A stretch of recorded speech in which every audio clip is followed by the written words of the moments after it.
Hello there, everyone. Welcome to a new Let's Play with me, your host, Tim. And today, we will begin playing through System Shock 2 with the Secmod again. The second time through again. There'll be some prep that you can skip here by going down to the comment section, where there will be a timestamp that you can click on YouTube to be jumped ahead, or go to on BitChute, assuming BitChute will let me upload this series, to jump ahead to where we don't talk about System Shock 2 and the Secmod for a little bit, in case you're curious about what the game is and what the Secmod does to the game. Alright, well, let's get started with this. This will probably take like 5-10 minutes or so.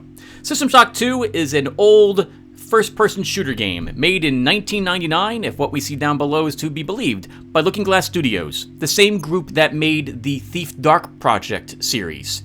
It originally, obviously, maybe not so obviously, contained the same models of that game, same voice actors, some various sound effects, but it takes place instead of a fantasy world in the future, sci-fi. We'll be playing the role of what's it called again, the UNN? A member of the UNN military, who will be waking up on board the Braun, a spaceship, and things have gone a bit south on this ship, and we will need to figure out what we need to do to survive and possibly save the mission and or escape the ship and the situation that we find ourselves in. The first-person shooter was, to my knowledge, one of the first ones that had a leveling system with it. It came out right about the time that I think Deus Ex came out. Unlike Deus Ex, it doesn't have experience points to level up. Instead, you get these things called cyber modules. And these are spent for all your upgrades. You have different stats like strength, agility, endurance. We'll have different skills like being able to repair weapons, researching what enemies do. There's different weapon skills that increase the damage that you do with the various weapons that you'll find and let you actually wield certain versions of them. And there's a plethora of psychic abilities in the game, if you do prefer going down the not magic but totally magic route. There's enough differences in the way you can play the game that you can probably design a rather unique character and play through it, and then do it again and see a different... Although the choices and things you see will probably not be any different. I can think of only like one thing that you have an option to do. The game's still pretty linear, despite everything I'm talking about. But the skill sets are different enough that you can play through the game with different types of characters, and it will feel a little different. Like combat's still first-person shooter combat, but you'll be able to kill enemies with a grenade launcher rather than, say, a cryokinesis bolt, or using an EMP rifle instead of an Uzi, for example. The game is amazing. I've beaten the game multiple times. The original System Shock 2, I probably beat that game like 20, 30 times or so. Was amazing. Absolutely liked it. But it was a little too easy, if I'm going to be quite honest. Didn't really feel like I was ever in any danger, and I used to play the game on hard. Thus, we introduced the Secmod. The Secmod is a modification to the game. You can find it on systemshock.org, I believe, and I will have a link to that site down below in case you want to go and look at all the amazing things that these people have done when it comes to the game. It'll also, just as a heads up, if you like System Shock 2 Let's Plays, I believe they have a forum dedicated to them over there on the systemshock.org site. And I'm probably going to see a few of the modders who will at least poke their heads in here to see that I'm playing this game again. Hello, guys. Thank you for all your assistance and all the incredible work you have done on this game. In addition to the Secmod, by the way, before we talk about it, I am playing this game with a host of other modifications. On the systemshock.org website, they have a tutorial on what you will want to download, and the order in which you install these things, and the order in which your priority list should be arranged in order to get the best experience out of the game. I am running with various high-definition packs, weapon modification, like graphical updates. The models will look much better than they had in the past, and so on. It's amazing. I followed all the directions that they had on their site, and I think I even got it correct this time around before we get going. Please don't prove me wrong. Game of mine. But I think I got it correct. What else is there? Okay, so let's talk about the Secmod itself. The Secmod, in my opinion, increases the game's difficulty in every great way imaginable. Enemies are faster and do more damage. They are much more dangerous to face, rather than you being able to very easily dodge the incredibly slow moving and telegraphed attacks of the hybrids we'll be fighting. They move quickly. They're right on top of you almost immediately, and it's very difficult to dodge their attacks, and they swing very fast. Things have been rearranged slightly in the Secmod. Things aren't quite what they were in System Shock 2. Some of the passcodes are different than in the original game, for example, and things have been shuffled around a little bit to make it so this way, well, to make it more, not confusing, but to keep you on your toes. You might have to solve puzzles a different way than you might have been used to, or the keycards might be located in different spots. It silences the cameras strewn about the ship as well, something I really like. I really like that, because it's been a few years since I've played System Shock 2, and I don't remember where all the cameras are any longer, so I have a hunch we're going to set off a few alarms. It has rebalanced the game somewhat significantly, but I think in all the right ways. Modifications now have all sorts of different upgrades you can take for your weapons.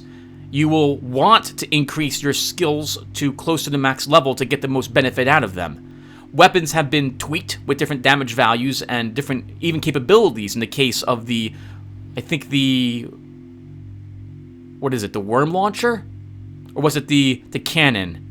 One of them is able to send forth swarms of insects at the enemy now by using a different type of ammunition. It's amazing. I really liked that the last time I played through the game. It adds new weaponry. It even has a new sub-level that you'll play through in order to fully reach the Deck 4, if I recall correctly.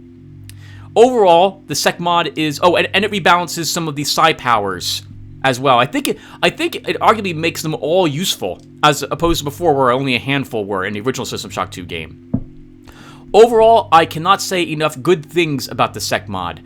I really, really, really, really like it. So much so that I cannot play this game without it any longer.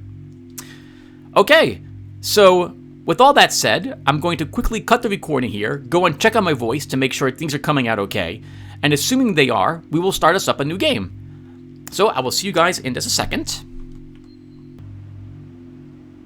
Okay, everyone. Sounds like my voice is coming out pretty much perfectly. I'm really happy with this, especially because of how many problems I had in my previous System Shock 2 Secmodded playthroughs of this game. God, it was terrible. It's my own dumbass fault as well for either not checking things or not spending the significant amount of time it would take to figure out what was causing all my voice issues. That, and I had to have an actual microphone this time around. So, what else should we talk about before we get going? Anything else I missed? You should know that I like walking everywhere in these games. Walking in this game also reduces your sound, the sound you make, a little bit, allowing you to maybe get the drop on a creature.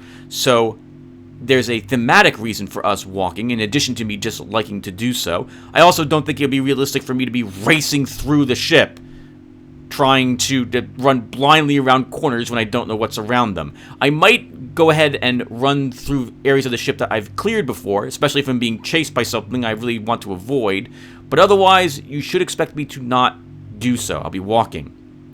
Also, there's talking.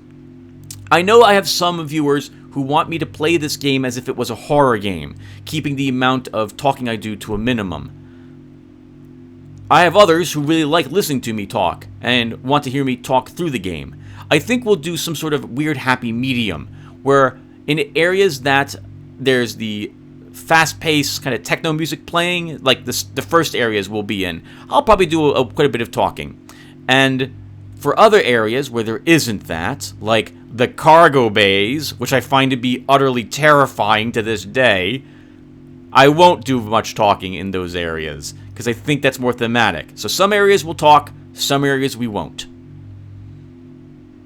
But most of it, I probably will be talking in. I'll also try to describe what the differences are between the Secmod and normal System Shock 2. Although, to be honest, I haven't read the README in years. I'm assuming most of it's still the same, so I'll be going off of memory. But I'm pretty sure you'll see some differences right away if all you've played is a normal System Shock 2.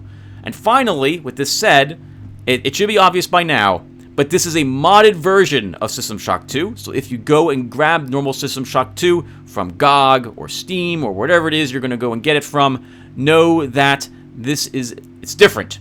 I don't know if there's any new creatures, but things will look quite different. The balance, as I mentioned, is significantly, well, I don't know if significantly, but quite a few things are very different from the base game. Things have been rebalanced, I think, in every good way imaginable.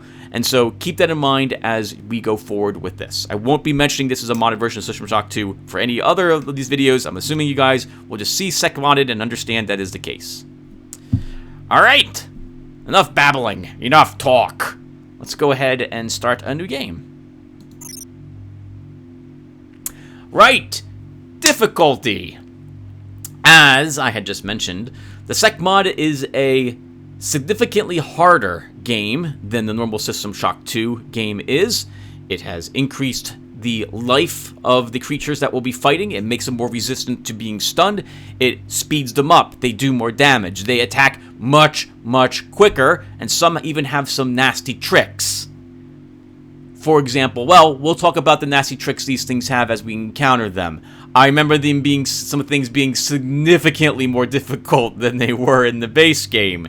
Looking at you, enemies who wield those laser swords. In any case, I would say that if you're just starting the normal Secmod, play on normal or easy. It's that difficult.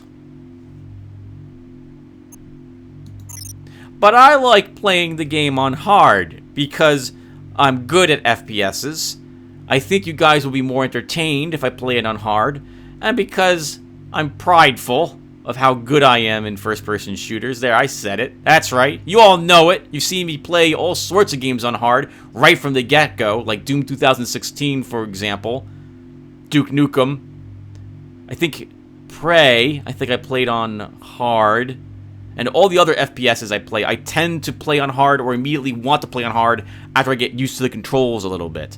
It has been a while since I've played this game, so I might end up being a little rusty at the start, and I might have to do some configuration of my controls. But that said, my last playthrough on this was on hard, and I think I can handle it on hard again. Let's go ahead and get started, shall we? Look at you, hacker. A pathetic creature of meat and bone, panting and sweating as you run through my corridors. How can you challenge a perfect, immortal machine?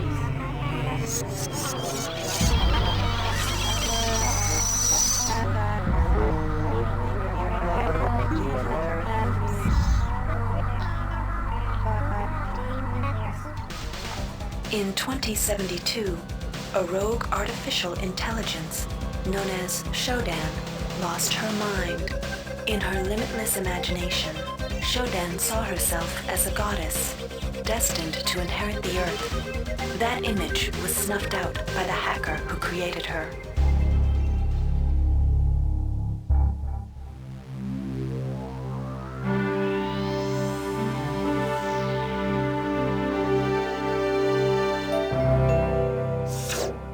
February 3rd is the day the magic happens. The Von Braun, the first starship in history capable of traveling at faster than light speed, will undertake her maiden voyage. This incredible journey is the result of teamwork between the UNN Protectorate and the incredible scientific minds at the newly relicensed Tri-Optimum Corporation. Imagine being able to travel to distant star systems in a period of weeks. It's all part of Tri-Op's commitment to the future. The Von Braun is packed with over 1.8 billion flight, scientific, and security systems, nearly all developed by Tri-Optimum and its wholly owned subsidiaries. Providing security for the Von Braun as she plows through the heavens will be the UNN Rickenbacker. At her helm will be no less than Captain William Bedford Diego himself, hero of the Battle of Boston Harbor during the Eastern States Police action. This incredible union of government and corporation is made possible by an intricate series of docking mechanisms that will allow the Rickenbacker to piggyback its way into jump space.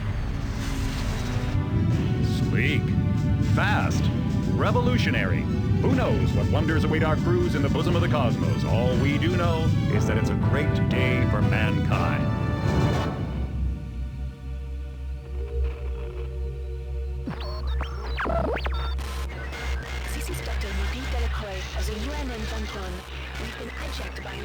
force. Ship security has been compromised. Do not allow the ship... Repeat, do not allow the ship to leave under any circumstances. I don't know what we're up against here.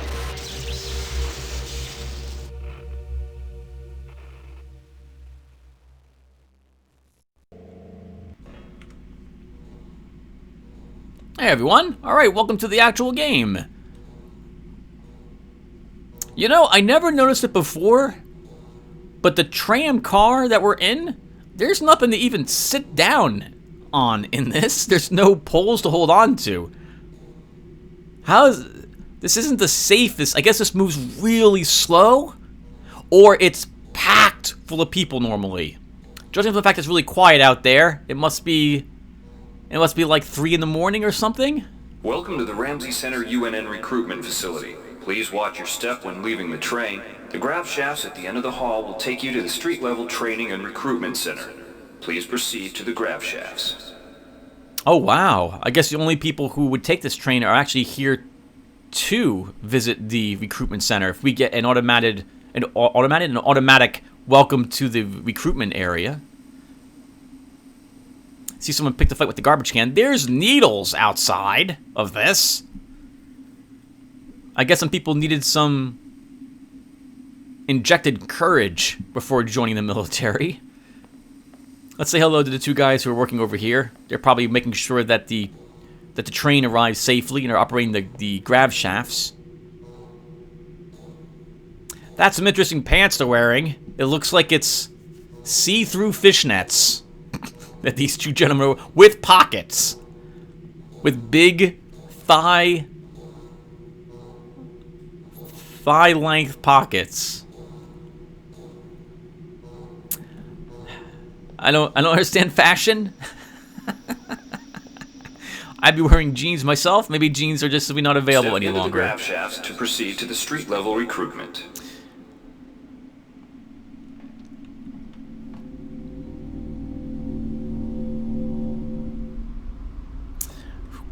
You know, grab shafts always seem like one thing that doesn't make any sense to me that we'd actually create in the future. Elevators would seem to be more realistic.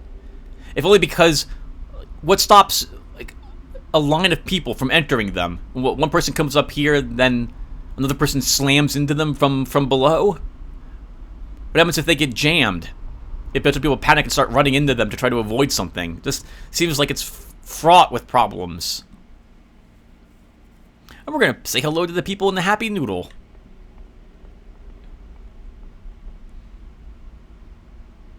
Looks like 2 sisters are in here. Can we walk in here? We can walk in here. Hey, hello. Oh, nice. We got a wave. Although she's looking at her sister. She looks absolutely terrified. Oh, it's 3 a.m. Who walks into the Happy Noodle at 3 a.m.? Maybe she's just afraid of us. Maybe she has some sort of general anxiety disorder and is scared of people, but she has to work here anyway. I really like the Happy Noodle employee tag on her vest. Oh, we can take some of this stuff. We can take the chips. We can take a soda off the ground. You're welcome. We're cleaning the place up.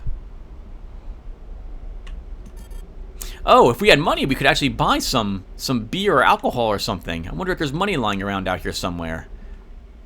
We have to find some nanites. What is this? Looks like an armored vehicle. It must belong to the UNN.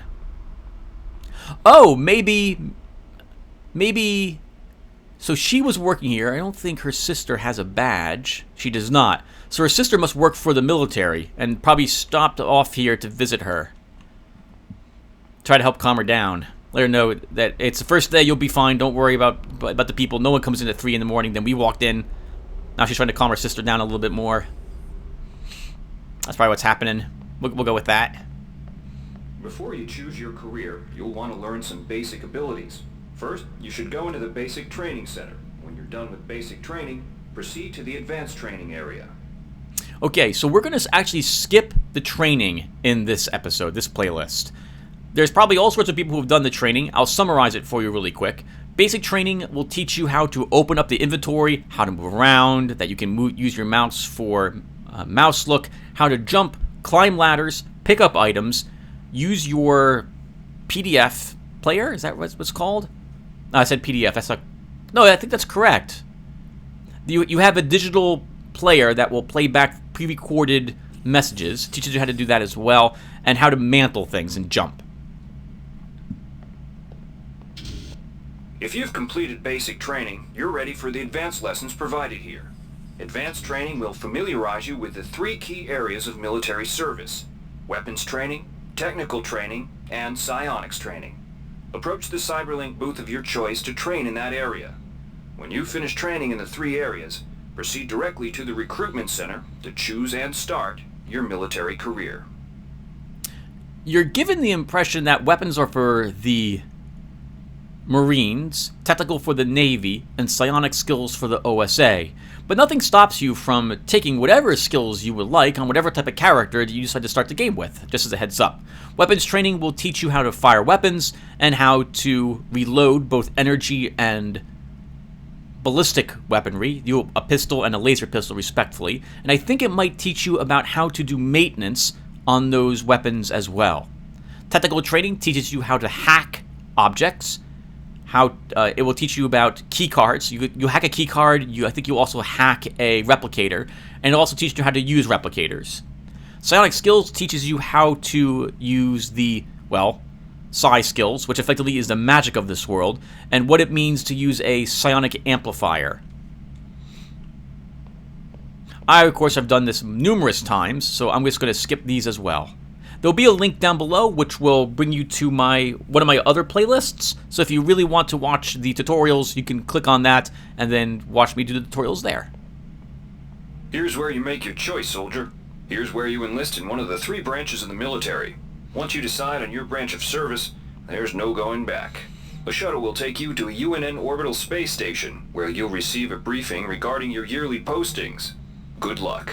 Alright, I'm going to put a small break here, because I've actually recorded this part like 50 times, and I keep messing it up. So give me a second. Alright, everyone. So, these different career paths, they dictate your initial stats for the game, but they do not lock you into playing the game a particular way. If you wanted to start the game with, say, heavy weapons as a trait, you would probably want to pick the Marines to start, where that's an option. If you wanted to take hacking or more cybernetic affinity, you might want to pick the Navy. If you wanted to use initial psionic skills, you'll want to take the OSA. However, as you play the game, you can go ahead and take any of the things that these initial career paths would have offered you anyway. So it's, again, just dealing with your initial stats. We're going to go ahead and pick the OSA. I really like playing my psionic characters.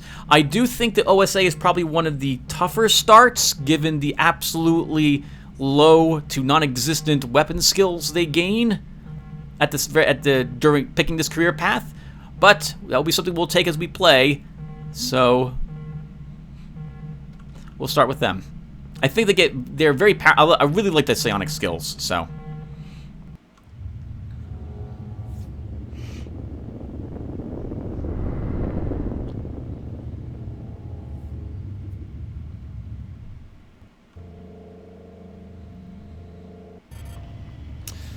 Okay, here we are.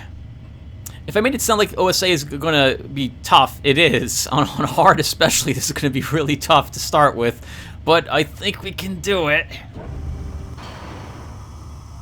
So, we're going to have 3 years of service here. And during each year, we will have a choice amongst 3 different upgrades that we can take, which determine our starting abilities and statistics. The OSA welcomes you to Orbital Station Chunlo. Ready yourself to feel the limitations of your mind slipping away. We will guide your path over the next 4 years. The shuttle base at the center of the station will ferry you to your next stage of growth. When you've chosen, head into the appropriate shuttle bay. Get ready to learn things you've never imagined. I don't know. I can imagine quite a bit. I can also imagine that some things we don't want to ever imagine. Like, imagine being told that Cthulhu actually exists and is out there waiting to devour you. Not something I'd be much happier not knowing. Ah, see, that guy's wearing jeans, so jeans still are a thing. So I guess I'd be in fashion as well. I'm not wearing see-through red fishnets. Good God, what the heck? Okay, everyone. So this is an example of the 3 choices that we would have available to us. We would walk up to these, and we would hear the girl talk about what upgrades the tank would give us, in so much that she'd describe it in a thematic way.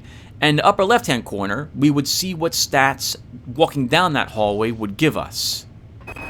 The sensory deprivation tanks aboard the TOS Runang await you. A year in meditation on the nature of matter will grant you power over it. So here, we would unlock Tier 2 Psi disciplines. This gives us more psionic points by that upgrade, and lets us select Tier 2 Psi disciplines as things we can use after we unlock the ability to use it. It also granted us cryokinesis, which is a ranged combat option for Psi, or psionic users, and it gives us kinetic redirection, which is telekinesis, so it lets us pull distant objects to us. I think we will take this tank to start. The other paths give you Tier 2 Psi abilities as well, and they all give you cryokinesis. It's just the 3rd psionic skill which is different in each tank.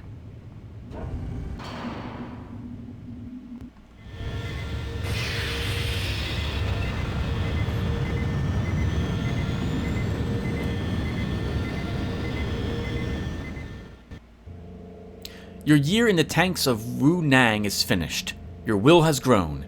Your mind can freeze your foes in their tracks and pull distant objects to you. These talents will serve you well. 2nd tier disciplines are now within your grasp. You may now take your skills into the field to pit them against our enemies. You've mastered Tier 2 Psi disciplines, cryokinesis, and kinetic redirection. Time for year 2. Oh, look at her over here typing. What does her monitor say? I can't make it out. It's probably doing some debugging. Okay, I remember this. We want this one. Your body has been neglected in your training of your mind. On Io, you will find soldiers who wish to test their endurance. You will surpass their physical prowess without compromising your mental discipline. I'm a bit terrified that we're going to die right away in the game, and so endurance is really handy. Endurance increases your maximum hit points, and on the harder difficulty levels, you get less hit points and enemies do more damage. So I think starting with 2 extra endurance would be extremely helpful to us. We might be able to survive the first hybrid we encounter. Let's go ahead and take this. The other upgrades, one of them is +2 psionic points, which would allow you to do more damage and your buffs to last longer, and give you more psionic points, or more mana as it were. And the other one gives you +1 research, which allows you to research creature organs to increase the damage that you do against them, or other upgrades depending upon what you're looking at. For example, there's a psi hypo that your character cannot use until you research it. But I want the hit points. Early survival is really tough in the Secmod.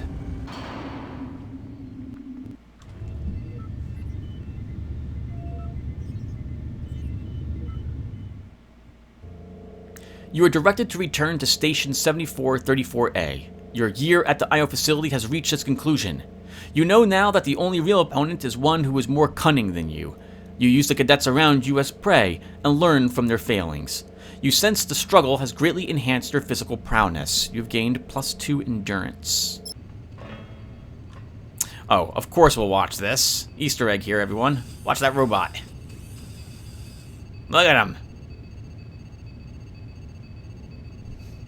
You're probably all too young to know what this is. This is the Macarena dance, if I recall correctly. That's pretty amazing. Pretty amazing.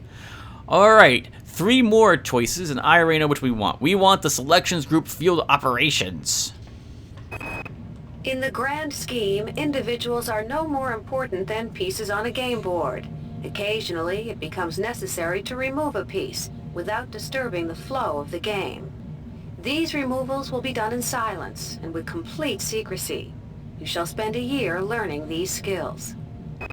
All of these choices gives you +1 strength, +1 agility, and +1 cyber affinity.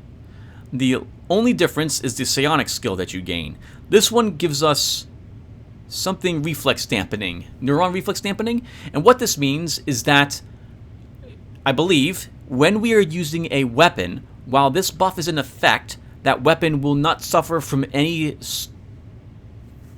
degradation. Its durability basically won't decrease, allowing us to use it longer without it being jammed, because it will never be jammed as long as this effect is up. I find it really useful, especially early on, because maintenance tools require, well, they're expensive. You don't find very many of them early on, and to make them really efficient, to make yourself efficient at using them, you need points in the maintenance skill. So let's go ahead and take this as our final upgrade, and we'll be ready to start the game, everyone.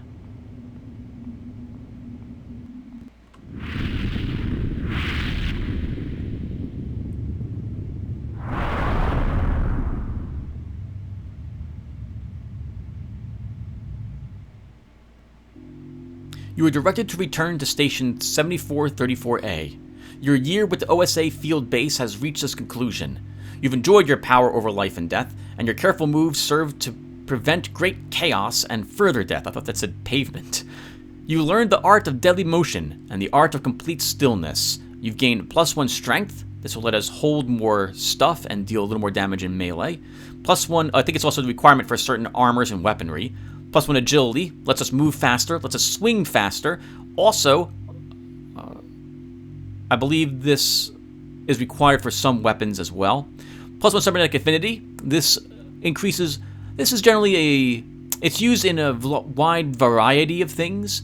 Hacking into things uses cybernetic affinity. Cybernetic affinity determines the maximum energy of all your energy equipment. There might be one or two other things this also affects. And we've mastered, oh, that's right, this affects modification, your modification ability, and repair as well if you take that. And we also mastered neuro reflex dampening, which I described earlier. And with that said, everyone, we're finally ready to start.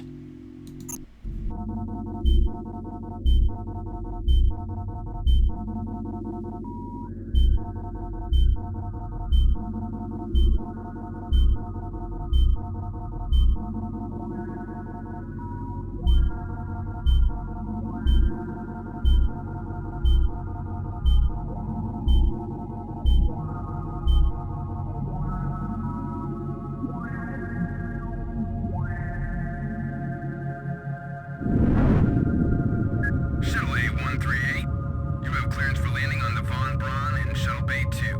Welcome aboard, soldier.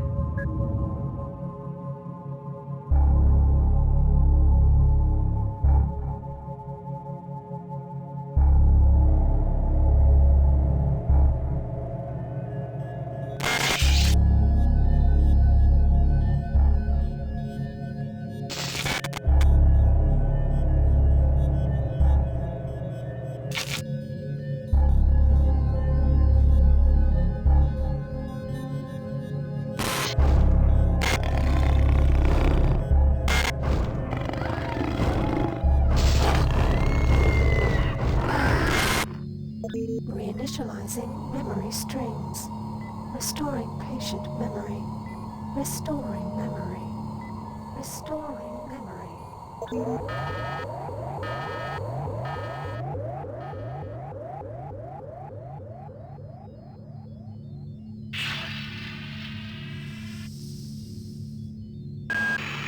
Steady yourself, soldier. This is Dr. Janice Polito of the Computer Ops staff of the Von Braun. You're safe for the time being. You're recovering from the effects of surgery and will be unable to remember any of the events of the last few weeks. You're on board the starship Von Braun and something's gone very, very wrong. Some kind of force has hijacked this ship. That's why you volunteered to be implanted with some experimental cybernetic implants. Rely on your cyber interface. It just might save your life. You must find an elevator and come up to Deck 4 to meet me. Deck 4. Can you remember that? But keep your eyes open. They're after us both now.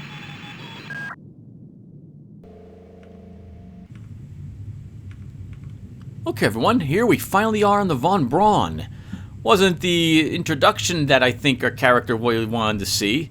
Instead of a party or some sort of get-together celebrating the successful launch into hyperspace and exploration of whatever it is we found out here, we've woken up from cybersleep, or cryosleep, to a situation on the ship which Polito hasn't told us much about, but judging from the beginning video is pretty horrifying. It looks like crew are being slaughtered. There was some sort of worm-like creature we saw on the camera, and a large creature rushed a girl as well. I'm assuming we must have seen that, probably in a camera or something. Maybe some memories were being injected to us as to give us a hint as to what's happening here. Let's go ahead and get ourselves up and about now that we're out of cryosleep. Watch out. I'm getting strange readings from that radar dish outside the window. It's become unstable due to... Move! Take cover!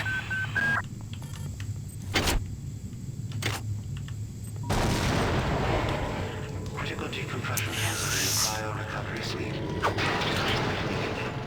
Oh my, thank God.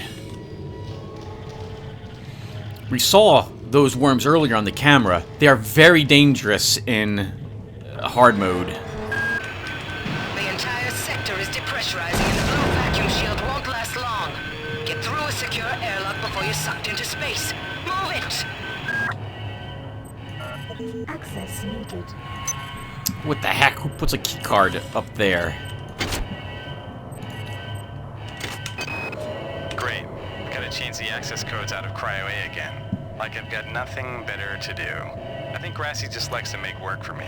I'll set the new code to 45100. That should be easy enough to remember.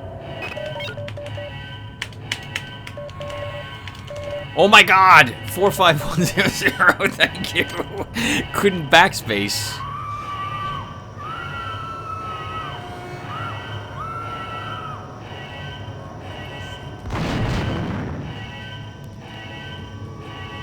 That was a grenade launcher that guy has, not a shotgun, which is what they're... Oh, which is what's there normally. So we have to do some rewiring. This is a new thing introduced in the Secmod. We have to get the wires matching correctly. There we go. Sorry, in the right slots to unlock this. Warning. Decompression event imminent. Please move immediately to cryo recovery B. Decompression event imminent. All the oxygen and what have you is about to be sucked out of this section of the ship because of the satellite smashing into the window. And looks like breaking it. We need a battery. I remember this part. It's in here, but we need to repair 6 to open it. Or do we? When in doubt, hit it. Oh, they give you a toxin here. Antitoxin. This power cell is dead. There should be a recharger nearby. Just use it and it will recharge all the power-driven devices in your possession. After you've recharged this... Good. You've managed to get out before the whole area depressurized. I've just uploaded you some cybernetic modules. You can use them to upgrade your cybernetic rig at the upgrade units in this area. There are 4 types of units in the next room. 1 for each subsystem of your cybernetic gear. Stats, psi, weapons, and tech. But use the modules carefully. They're hard to come by. Okay, everyone. Let's take a bit of time here and explain everything that we see. So the weapon you have equipped will obviously be the weapon that you see in front of us here on the right-hand side. We are right-handed. In the lower left-hand corner, you can see the blue meter and a number, and a red meter and a number. The blue meter is our life, and the red meter is our mana, as opposed to being what you might be... Everyone's used to is red is life, blue is mana. No, it's the other way for this game. This is our inventory. Every point of strength we take will unlock another column. Another 3 points of inventory will be unlocked per point of strength. I said the same thing multiple times. I'm going to do some inventory med. Oh, wait! We kept the cigarettes? The bag of chips and the can of soda. They've been with us for years. I guess this was a way for us to remember our time spent as a civilian. How about that? So I enjoy reading about everything that we have, but I think what I'll try to do is at the end of an episode, I will pick a few things we possess in our inventory and we'll read about them. This way we don't break the flow of the game. Chips and soda heals 1 hit point each. Cigarettes, I believe, restores 1 psionic point. Antitoxin hypos will heal you, I think, 2 ranks of toxins in your systems. Poison, basically. Otherwise, if you don't heal toxin, it will kill you eventually. It doesn't fade away over time. It maintains its current level, I believe, until you eventually die. Higher levels of toxin do more damage to you whenever the effect ticks.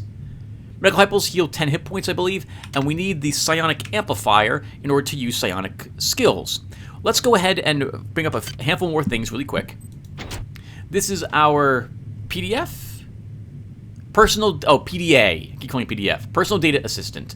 With this, Watch out. I'm getting... we can play back any of the things we pick up and listen to new ones that we do so. We can go through logs. Great. We got a change. There's notes as well. This is our current quests. The notes will also contain, generally, key codes, if we're given them, to help us open doors or locks or stuff like that, so we don't have to listen to the PDFs to do so.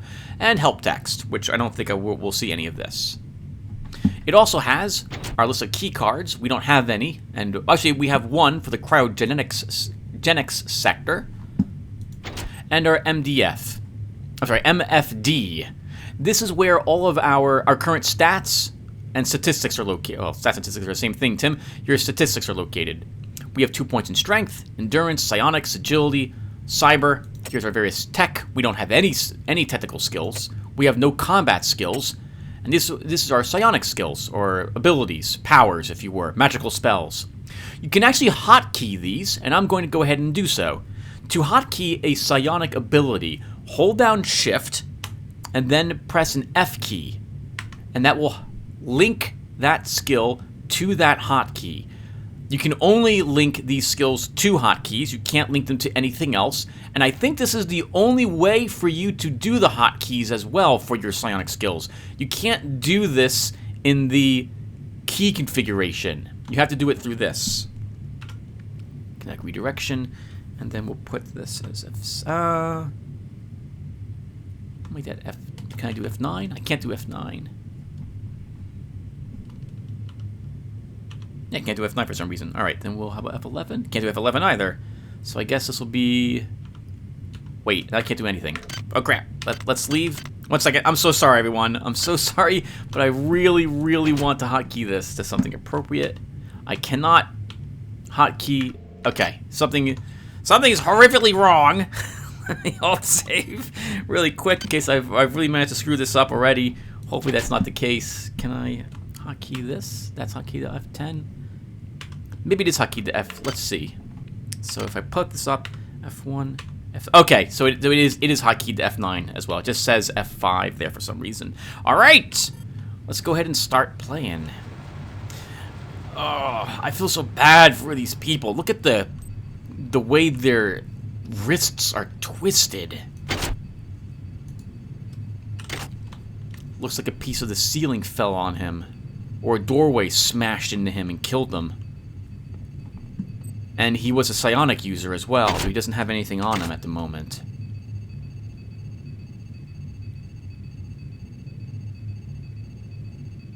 .051 is listed on the code there. Interesting.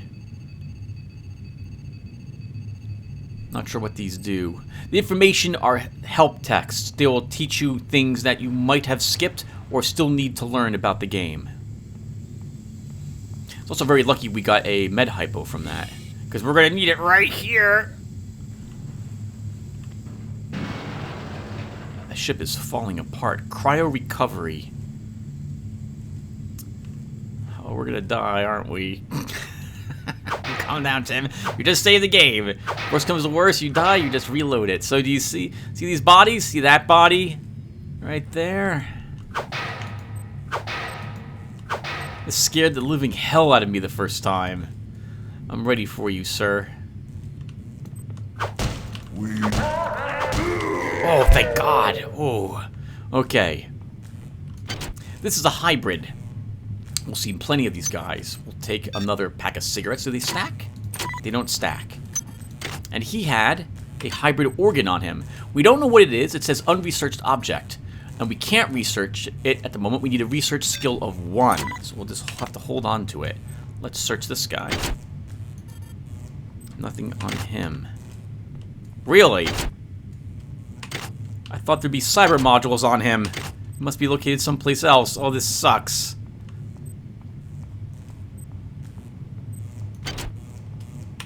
Yeah, I really thought there were cyber modules on him. Are there not? Really not? Do I only have 4 of them? I guess I only have 4. I only have 4. There were supposed to be 4 more on this guy. Oh man, Tim. Alright, well keep going. Maybe they moved someplace else, or maybe they just never spawned. Hey Doc, a security bot showed up with orders from you to place this grunt into the recovery freezer. I'm no cyber doc, but I know a plant job when I see one. I suppose you know they outlawed R-grade cyber goodies after that fiasco back on Citadel Station. But hey, I just work here, right?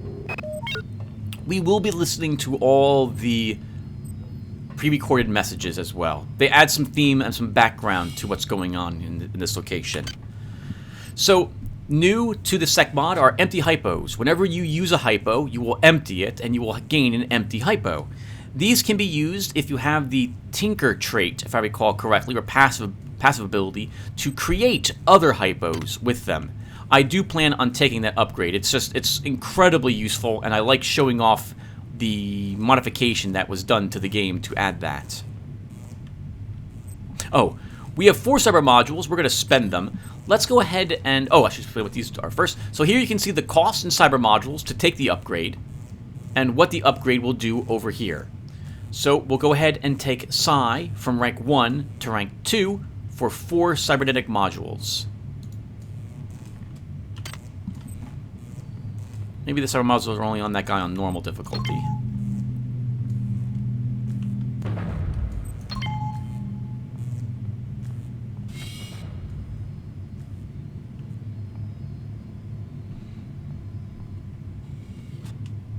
Ah, see those things over there? We have kinetic redirection, so we should be able to pull them towards us.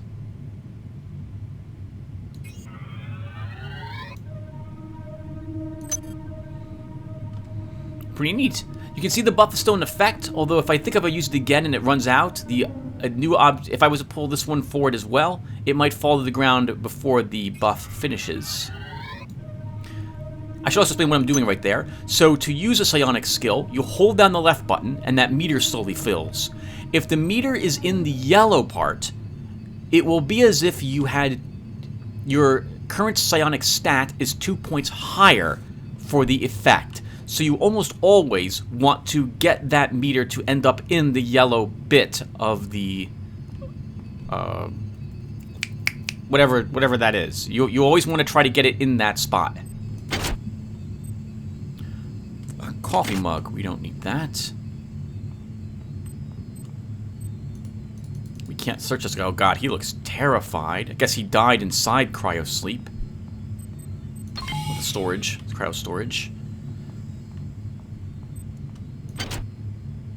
1 cyber module, and a science sector access card picked up. Access cards do not take up any inventory space, as you can see here. Those objects we picked up were some bullets, 6 standard bullets, and a speed booster.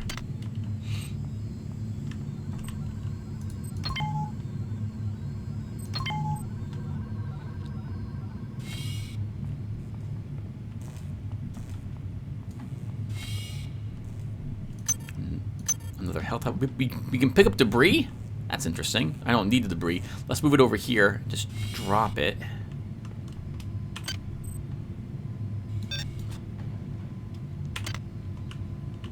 We can't pick it up again? We can't pick it up again. What? Wonder if this can be used to repair something.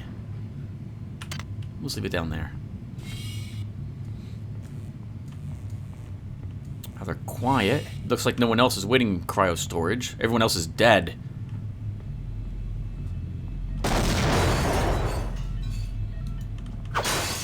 A psi hypo and some shotgun shells. Looks like in an emergency area.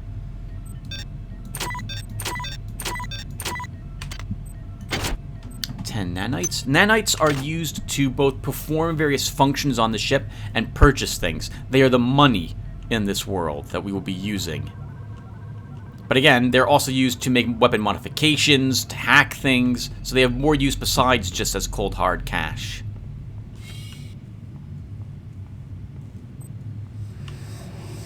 Can somebody let me out? I can't find my card. Please, let me out of here. I believe we have the card to leave this section. We'll keep it thematic and leave the lights out.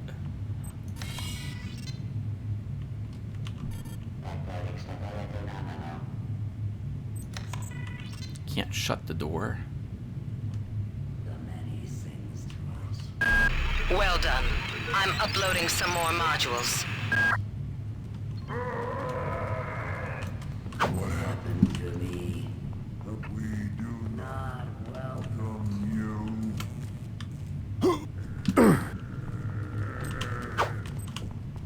Excuse me. I'm gonna leap around these. Maybe we can get them in the back. Or not. The hybrids are very clever in the Secmod. They dodge. They will back up to make sure you miss them, just like I do to them. And they can block. Oh god, Tim. This is going to be an epic fight to try to get past these hybrids. I should point out that enemies respawn in this game. Some do not because they're linked to being within a very specific area. Oh, that's so lucky. But some will respawn in an area. I'm not making any sense. I'm so sorry, everyone. That's my way of saying that you have to worry about enemies constantly on board the decks that you are located on. I said on twice there. I'm having lots of trouble speaking today.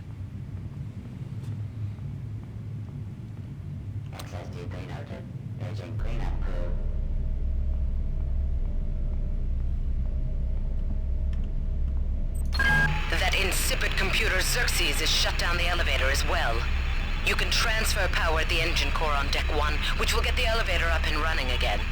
But you can't use the elevator to get down there. Wait. There's some kind of maintenance access right on this hallway. You can use it to reach Deck 1. However, it's locked, and Xerxes is hiding the passcode from me. Dr. Watts should have the code. He's probably in the crew subsection. Grassi has the key to get in there, but he's in the medical subsection, probably near the biopsy lab. Now get to the medical subsection and find Grassi. So we need Grassi to get a key card to enter a section in this deck to access someone who will have the pass key to enter the maintenance shaft, which will let us turn on the elevator so we can take it up to Deck 4. Probably didn't mention it, but there is leaning in the game.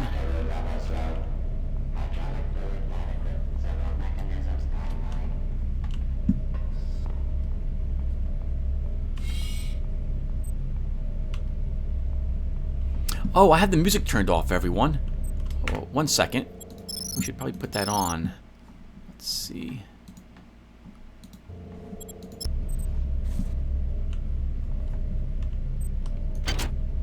So, this crate is locked. We cannot hack it. We need a hacking skill of 2. But what I'm going to do is I'm going to drop a nav point here. And nav points can be viewed on your map to show you where something has been left. You can click on the nav point and type things on it if you like, but I tend to only use nav points to indicate where locked crates are. Later on we will take hacking, and then we will run around and hack all of the crates we left behind.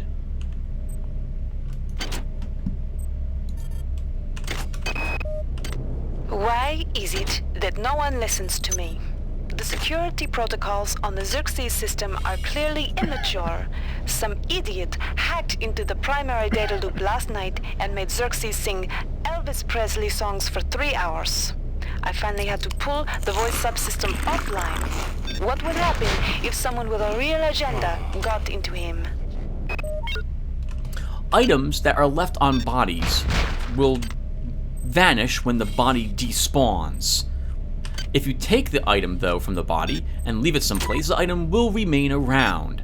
So you'll often see me, at the very least, like take ammo off a creature. I might be taking more than just a single hybrid organ off a creature in order to have more of them around for my use later on. These organs will stay here as well.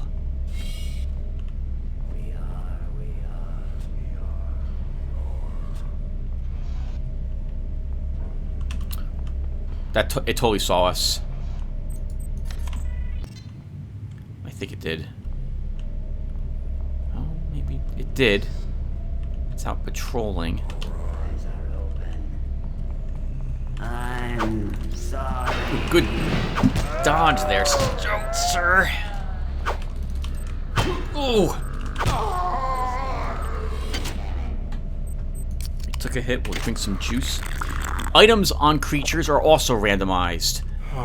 They pull from a certain pool. You can farm them, but it is difficult to do so. Something. Gotcha from behind. And 5 nanites on him. It arguably isn't worth it because you're eventually going to take some damage unless you're extremely good at the game.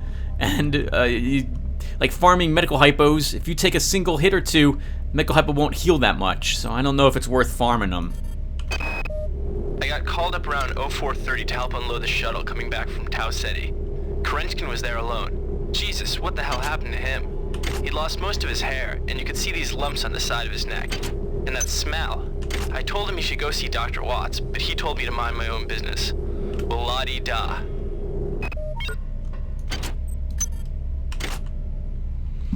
I am not above searching dead bodies for hypos. Anything useful will come in very handy for us. It looks like they were going... Looks like they began to incinerate the dead. It's obvious there's some sort of strange infection happening amongst the crew.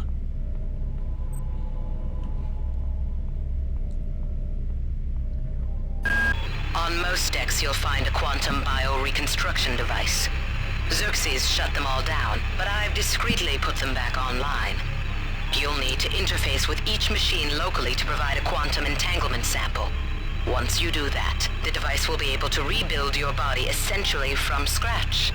It's not pleasant, but it's preferable to slow decomposition.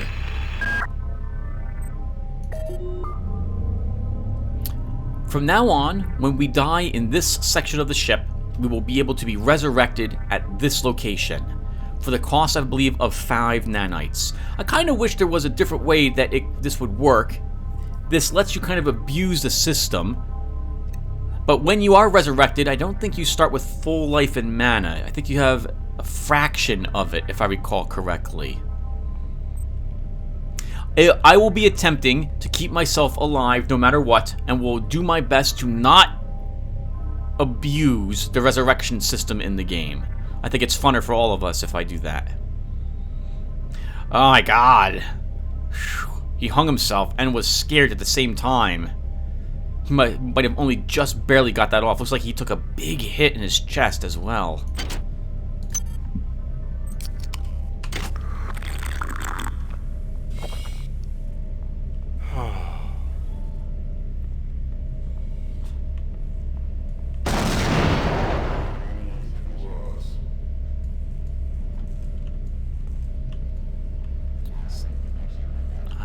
Hear the hybrid around the corner, and I remember there being a camera here.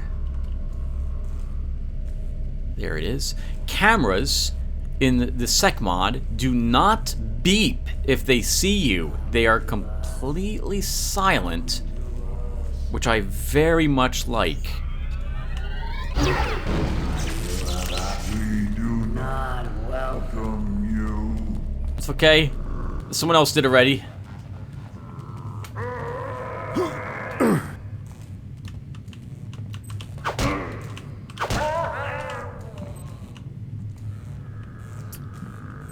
Now, hybrids are pretty clever, but they're not smart enough to jump down after you.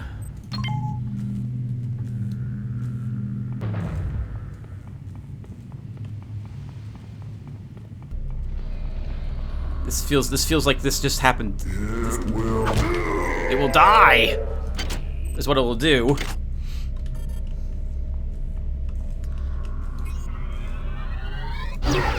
We already destroyed the camera. Nice. Damn. The power outage has also taken out access to this bulkhead. It's the only way to get to the medical subsection. Pick up the battery from the floor and find a recharger. The one you used before is in hard vacuum now, I'm afraid, but there should be another one on this deck. Once you get the battery recharged, place it in the auxiliary override. There is no battery on the floor in the Secmod. Instead, it's held by this guy. Hello. Thank you for your contribution. So, as Polito said... Oh, hello. There's an MFD player here. Swinekeeper. As Polito had mentioned, the other recharger we had used earlier is now within the vacuumed, or the hard vacuumed location. What that means is that we can't access it any longer. Lots of cigarettes around here.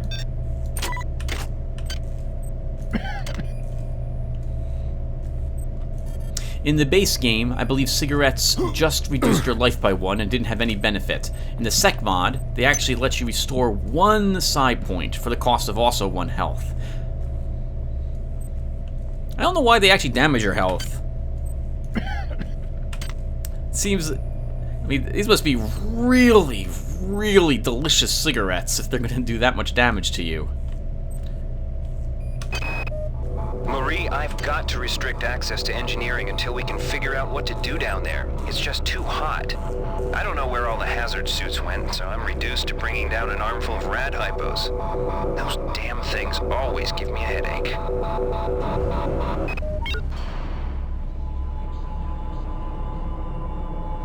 I think Citadel was a location, or the location, where the events in System Shock 1 happened. And there is Xerxes. This is Xerxes. Please report any unauthorized database interactions to your Director Superior. Remember, a smooth operation is everybody's responsibility. That is the AI in charge of this ship.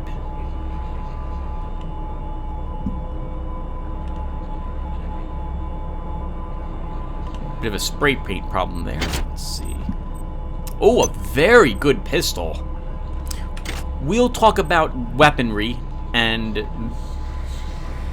damn. Somebody's hacked into this thing again. I'm gonna tell Delacroix.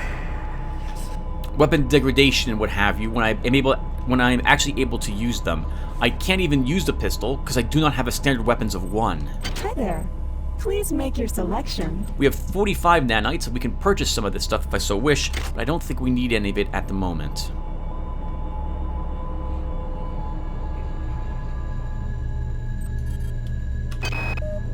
I've been unable to get in touch with Delacroix. This place is falling apart. Members of my team keep disappearing. The leaks in the venting shafts shorted out the primary access channel, and that means... Xerxes has control of the ship's security system. Avoid or destroy any security cameras you see. You can hack security computers to power down the cameras too, if you're good enough. But don't botch the job, or you'll set off the alarm yourself. Your corpse is useless to me. Alcohol will heal 1 hit point, but cost you 2 psionic points, I believe, when you drink it. In the Secmod, where you destroy a camera, I believe there is a chance that the game will spawn an enemy to investigate what actually destroyed the camera. Access needed. So we need the crew quarters key to go that way.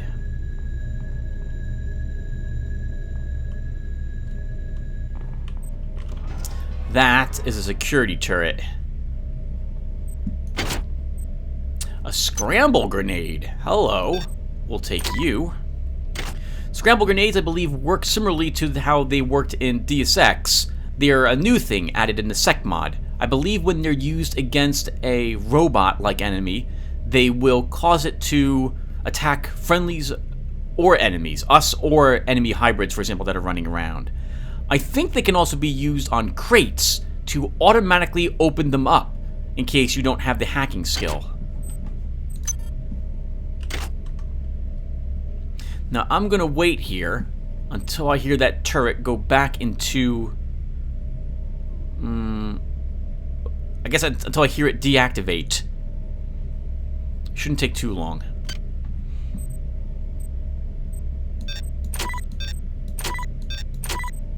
So I like having my weaponry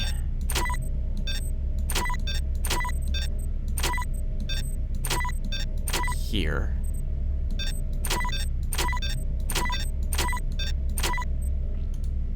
MFD Player lets you play different types of games here, so we can select our Swinekeeper. And while I'm waiting for this thing to deactivate, we can go ahead and play the game a little bit. This is basically the Minesweeper game. It was called Swinesweeper instead. So I think there's things there and there. There must be a second here. There's 4. 1, 2, that would be those. So this one should be safe. Darn it! Darn it! Wrong, Tim. 1, 2, 3, 4. You totally messed that up. Let's try this again. What? What? One more time.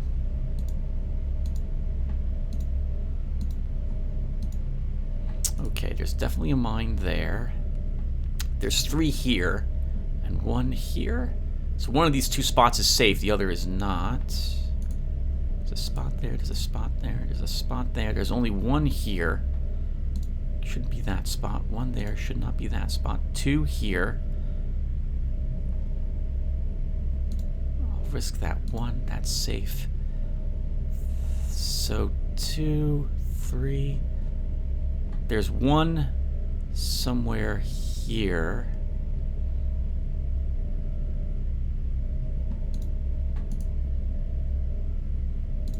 Woo! Got that correct. This is fun, right? This is important. I'm doing the important things. Okay. Let's see. Did you go away? No. I still hear it tracking. Maybe it doesn't go away on hard mode. After a while, when they don't see you, I thought they would go back. The weapon would. I don't know how to describe it. Let's take a peek at it really quick. You see it right there? It's currently the gun's turret is raised. I thought it would go back down. We could destroy the turret with our cryokinesis ability, but I didn't really want to do that. Let's go ahead and use... no. Okay, we're going to take some damage here, everyone. We're just going to try to run. Whew. Okay. That worked out. Thank goodness. Let's quick save.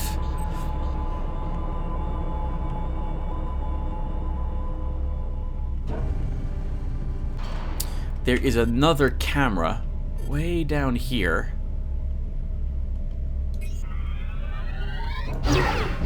Missed. Potential threat oh no! detected. Potential threat detected. So alarms in this game. Alarms will spawn enemies at you. Will constantly spawn enemies quickly, and these enemies know exactly where you're located. However, some areas the enemies cannot reach. This area down here is safe from enemies, so I will wait out this alarm down here. And while I'm waiting, I guess we'll play some more Swinekeeper. Not gonna panic about this. It happens occasionally. Let's see.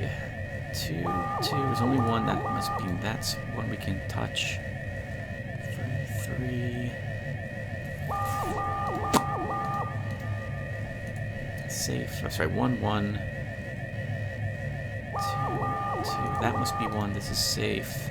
Both of those have 2. That's safe. There's already 1 there. We can click around here. Oops. That's not going to contain 1. That one does. 2 spots. 2 spots. That must be safe. I have all 3 selected, so that must be safe. I still have all 3 selected. 1, 2, 2. That's a safe spot to select. Oh, I don't know which of these it could be. Probably not that one. 4. Alright, nice. Got that corner.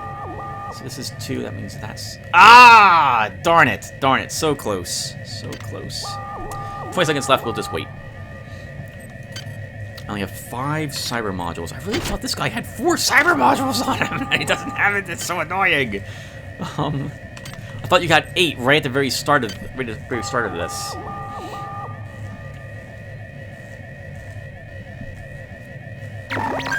Security alert terminated.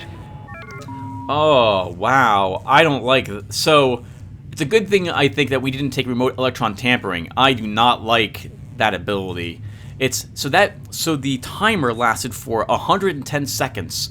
Every use of remote electron tampering would have reduced the time by 5 seconds plus 1 per point of psi, so 7 for 2 mana. That seems significant. That seems like a very insignificant ability and a fantastic way to waste your psi points. Now we probably have at least one enemy that's now around looking for us, but without the alarm I don't think he knows where we are. I don't think we destroyed the camera, so we need to go and double check it. And we need to listen for where the enemies might be.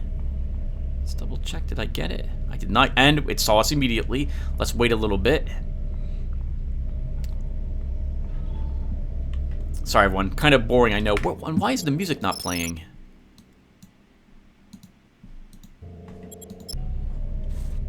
We should have some pretty pumping music here at the moment.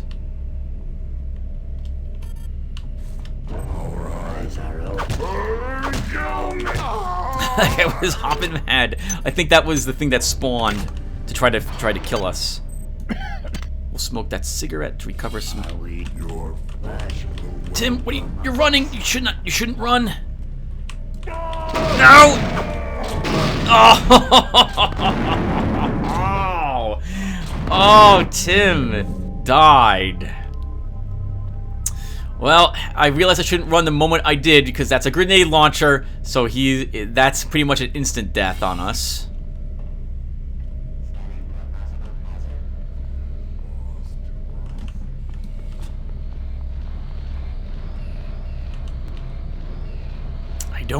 I want to... This sucks. This really sucks. We're gonna go get him.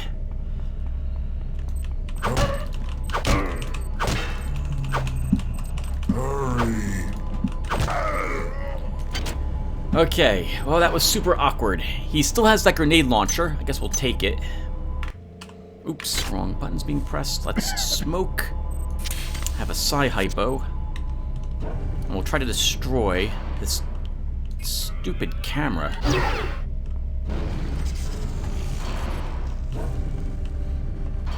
So that was the one that gibbed the girl, and it gibbed us as well. That stinks. Each deck has a chemical storeroom where you can find the resources you need to research the artifacts you'll find around the ship. Don't try to carry around all the chemicals at once. It's impractical and unnecessary. Your research software will tell you what chemicals it needs, and when.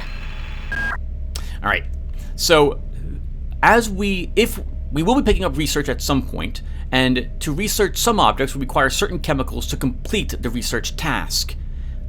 The chemicals are held within various storerooms on each deck. We would have to, so for example, if we research the hybrid organ, it might require us to have a chemical like CF or TE or something like that. In which case, it would pause at a certain point. We have to go and get the chemical and right-click on it to use it to help further our research. Pluto's saying that it's pointless for you to carry around all the chemicals because you don't know when you're going to need them, and you won't need all of them. And this is correct. But I'm going to do some cleanup of this room after I deal with whatever else is in that hallway up ahead of us. We can get the manifest for this chemical storeroom, which shows us everything that is currently within it. Keep hitting the wrong buttons. That guy has nothing on him. 12 standard bullets. Nothing in the crate. And we're still hurt, so we need another medical hypo.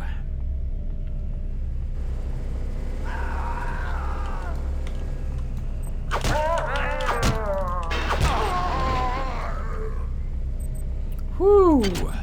Nice soda. Could use that. The dead guy has 5 armor-piercing bullets on him.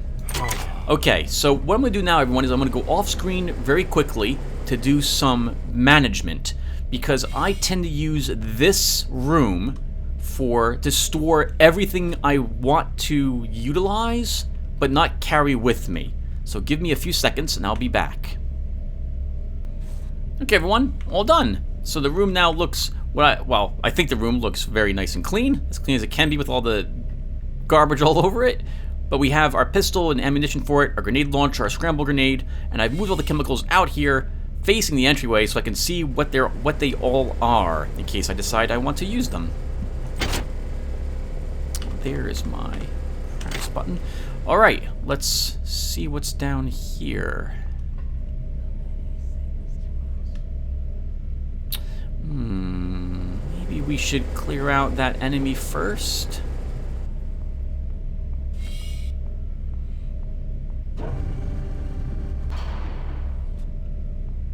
I don't know why the music's not playing, everyone. I've been tempted to stop and start the game again to make it play.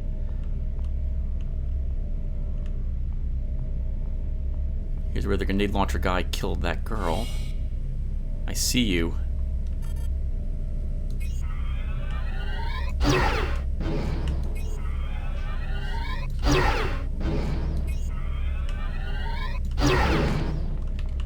Nice, we killed him. Nothing on him, though.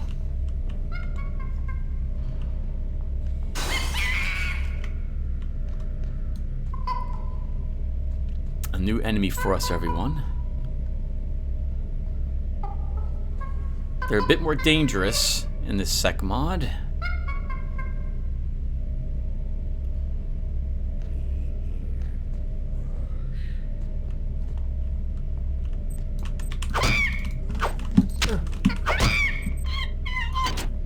A monkey with an unresearched object on him.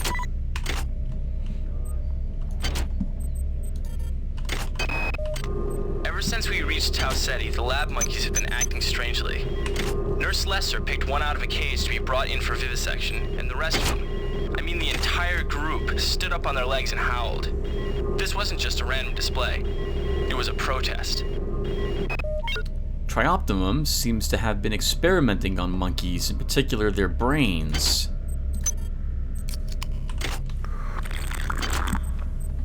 A magazine and another cup. We don't care about Trioptimum mugs. There's another hackable box here. That guy came out here too. Oh, there's another one over there too.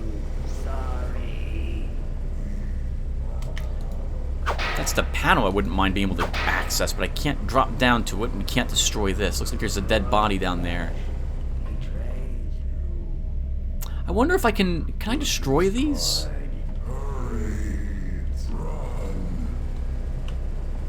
Let's try a blast. I don't think we can, but maybe this will work. No, okay. Doesn't do anything.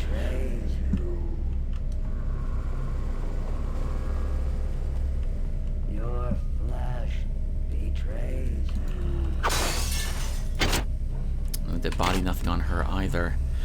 Hard difficulty level reduces the chances that bodies will have items on them. Your flesh will welcome us.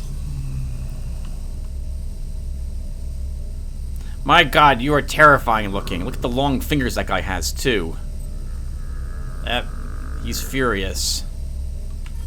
I guess we'll kill him from a distance. Oh, Jesus, that scared the hell out of me. Good for you. Wow, that scared me. Holy crap.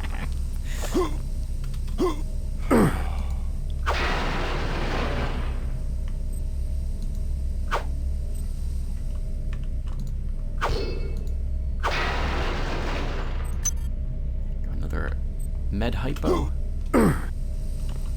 This would be nice, but if we can drag the other guy into checking that area out, that'd be really nice, because we can then use the slightly raised structure here, for the window, to our advantage. Let's make it easier for me to jump around.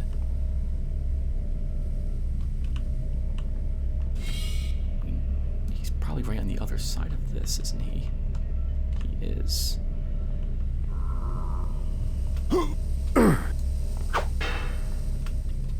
Okay, let's go say hello to him. So this door locked behind us, which is why you didn't see me trying to do anything with it. Let's flip the switch, which will unlock the door. And let us proceed this way. And we'll do the clubbing in the back of the head thing here.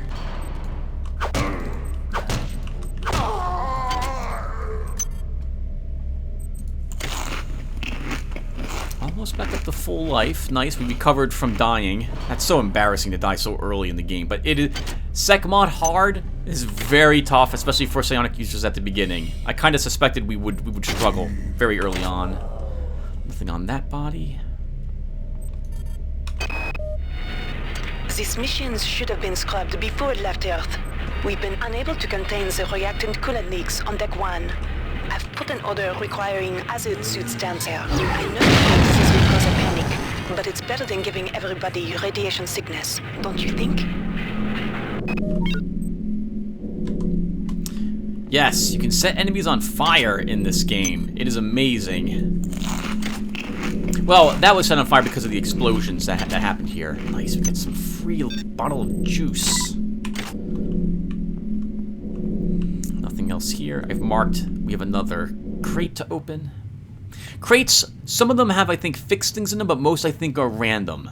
So I don't think you need to worry too much about leaving something super important behind, like cyber modules in any crate.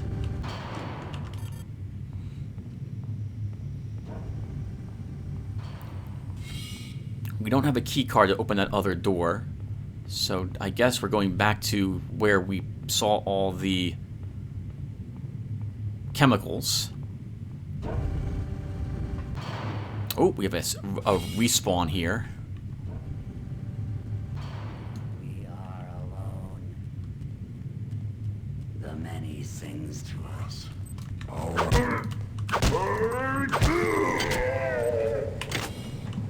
Dead, but nothing on him. There's no experience points, by the way, gained for killing enemies. It's not like Deus Ex, where you gain a tiny bit. There is, but you can find items from them. An average pistol. This one I guess we'll hold on to at the moment.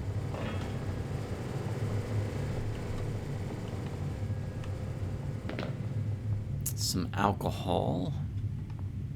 Nothing in that pillared area. 10 nanites, more flammable stuff. This is Xerxes. Remember, the unauthorized usage of firearms aboard the Von Braun is a Class 3 infraction. Those were gun turrets that activated when we ran into this area. There was a speed hypo here, so we might be able to run past them to get out. This is a recharging station, but it's broken. Now, we don't have repair 3, so we're not repairing it. But maybe it's just needs to be rewired. Let's fiddle with these for a little bit and see if we can figure out. So, by the way, the game is played it look like hot-cold, as you can see. As you move the wires around, they go down or up, depending upon how close they are from being in the proper position.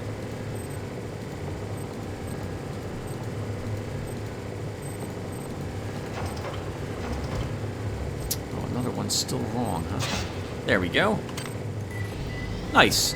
I also heard the gun turrets go back in. Search the body. Nice. Health hypo. Now, Tim, we need to do this. So let's use a speed hypo and run.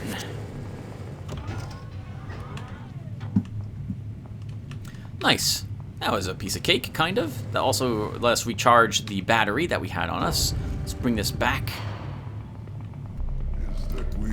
Ooh, that's a shotgun, sir.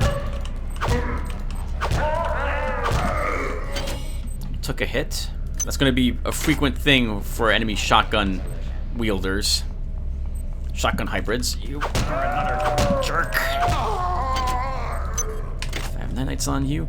Difficulty level, I believe, increases the respawns that you get as well, everyone. Might as well drink our juice. Use the battery. Good work. Here are some more cyber modules. Spend them wisely. They're not easy to locate. Right, let's double back and see if there's anything I want to spend these on. I think we have 9 total points. But I don't think that's enough to take an upgrade.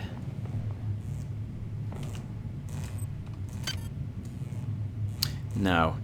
So no stat upgrades at the very least. I wouldn't mind having a point in research, but that's going to have to wait a little bit. We need 13 cyber modules to do it. Wouldn't mind having a point in standard weapons either, so we can use a pistol. I can't do that yet either. And while it's tempting to take a different psi upgrade, it's 6 points to take any one of these. Oh, and I was wrong. Alright, hold on. I've been wrong this entire time. So the neuroreflex dampening eliminates weapon kickback. That is not the ability I thought it was. Okay, wrong. I'll have to... I'm glad I found this out now. So our pistol won't... if we fire it... Well, we can't fire it. Obviously, it won't jump after we're done firing the weapon. What I want is anti-entropic field. But that's going to take 6 points to take. Until we can wield a pistol, I don't think we need to take that skill yet. We'll just hold on to our points then. My plan for this character will be to skip energy weapons altogether. I think I took energy weapons with my last character who went through this game, but not this time around. I'll try to use my psionic skills a little more often. But I will still be taking exotic weapons. I really like them in this game. Alright, so I think we should probably stop here, everyone. Let's load into the other zone, and then we'll call it a session.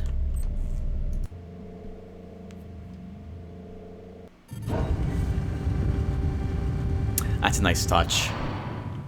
Okay, everyone. I'm going to stop here. Thank you all for watching, and hopefully I will see you all in the next one, where we'll explore more of the medical deck. See you guys then. Take care.